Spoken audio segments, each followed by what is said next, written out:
Hello my lovely bookish friends and welcome back to another video.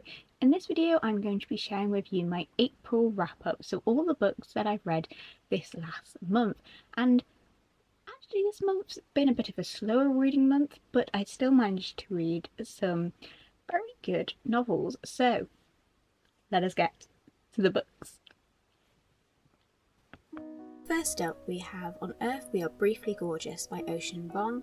This book is basically a letter to the author's mother that she'll probably never read, and it goes through his struggles of being Vietnamese, growing up in America, sexuality and other aspects of his life.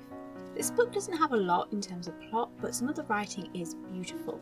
I will say that this book gets a bit explicit in some places involving sexuality, so it's probably not suitable for younger readers. However, it does have some wonderful prose in this, and there is this part where he's talking about eyes being one of the loneliest creations, which was just incredible to read. Next up was Emily Wilde's Encyclopedia of Fairies. This follows Emily Wilde, who is a professor of fairies who is trying to write a paper, so she goes to this remote island where strange things are happening because of the island's fairy inhabitants.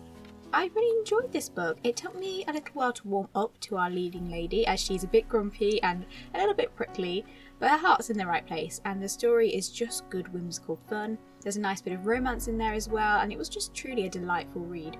I was surprised to find that this is actually going to be a series. I initially thought it was a standalone, and the plot kind of wraps itself up so you can sort of read it as one, but I will definitely be checking out the next book when it comes out.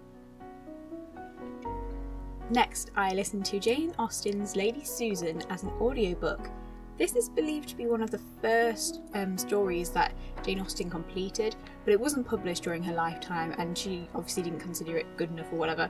It follows this widow called Lady Susan, who is a massive flirt and a dandy as she tries to snag husbands for herself and her daughter. This book is definitely Jane Austen's most scandalous. Lady Susan is a pretty terrible character. She's having affairs, wrapping every male character around her finger, and is just horrible to her daughter. You can tell that this was written by a younger Austen.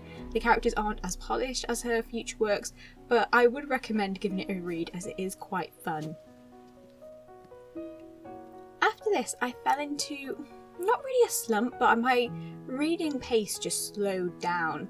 I wasn't really well at parts of April as well, so my reading was everything was just slow. Emily Wilde took me longer than usual to get through, and so did this next book, which was the Fargo Book of Witches. This is a collection of witch stories from around the world put together with a really interesting introduction, which made some really fascinating points about witches and womanhood. And as you can see, I was reading this for research, so I was tagging the pages, and I used these clear post-it notes to underline some of the parts that I thought were really interesting. I was still feeling really slow and, in this kind of slowness slump, so one weekend I just decided to binge read two of my favourite books, and the first was Half a Soul. I've talked about this book quite a few times on this channel. It follows Dora, who after a run-in with a fae when she is a child ends up with only half a soul. This means that she doesn't really feel emotions properly, and she's a bit of an oddball. She goes to London with her cousin and ends up getting mixed up with the Lord Sorcier, and together they deal with a magical plague of sorts.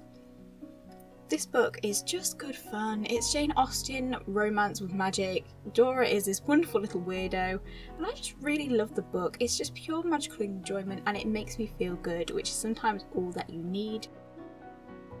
And then finally, one of my favourite books of all time, Howl's Moving Castle by Diana Wynne Jones.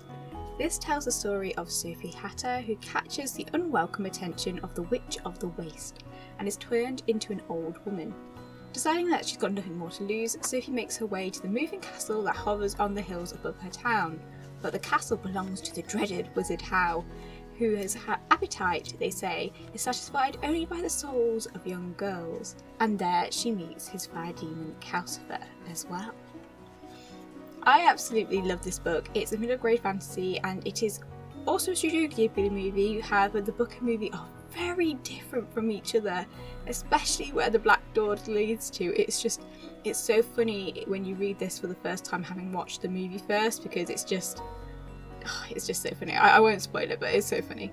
And also Howl and Sophie are just, they're one of my favourite literary couples because they bicker the entire time through this novel, and I just live for it. It's just so funny and magical. It's just a pure delight in book form, and it was a perfect book that I needed when I was looking for a good pick-me-up.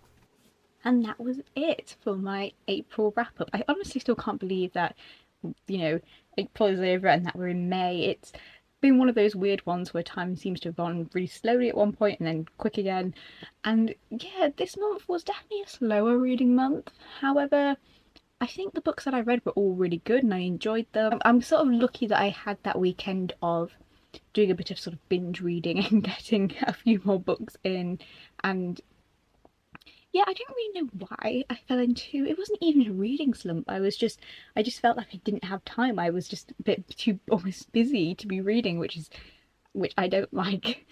I do think it's important though that we shouldn't feel too pressured to that. It's very easy when you're on like booktube or TikTok or Bookstagram, whatever, to see all these people who are reading like, I don't know, 17 books a month and stuff like that, and feeling like, oh, this is the norm, or we should all be reading that much. However, the fact of the matter is that sometimes life does get in the way, and so this month ended up being a bit slower. I didn't read as much and there was a much bigger gap of me not reading. However, I still think that the books that I read all made, like, I enjoyed them and they made me happy, and that is the most important thing when it comes to reading. We should make sure we read books that, you know, we want to read, not just because we have to or because we want to hit a certain number of goals for each month. So yeah, but anyway, that little random ramble being said, I did enjoy the books that I read this month. I think WILDE'S Encyclopedia of Fairies, I feel like I'm about to say that one wrong, but it's because it's quite a longer title. I did really enjoy that. But yes, so that brings us to the end of this video. I hope you enjoyed it.